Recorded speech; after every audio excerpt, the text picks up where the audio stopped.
تعالى اقول لكم عملت الجمال والعظمه دي ازاي.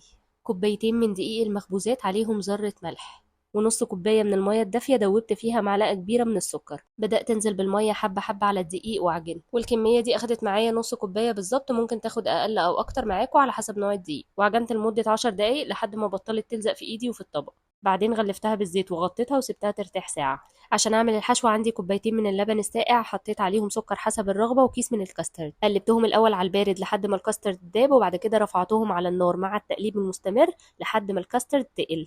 بعدين غطيتهم بستريتش وخليت الاسترتش لامس وش الكاسترد عشان ما يعملش قشرة، وسبتهم يبردوا. بعد ساعة العجينة كانت ارتاحت، حطيت على السطح اللي هفرد عليه زيت كويس جدا، وبعدين بدأت افردها بإيدي وبالنشابة بسمك رفيع، وبعدين فرشت عليها كلها زبدة وبدأت ألفها رول، وبحاول وأنا بلف الرول أشد كده عشان العجينة تبقى رقيقة معايا. وبعد ما بخلص لف الرول بقطعه بالسكينة وبقفل الجناب بتاعته شوية، وبعد كده بسيبه يرتاح تقريبا لمدة نص ساعة كمان.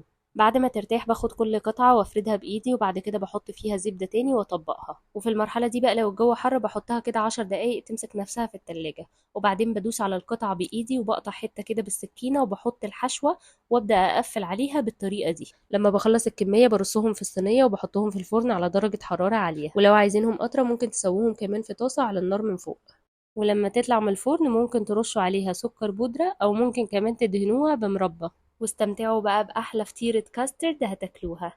وما تنسوش تجربوها وتقولوا لي رأيكم.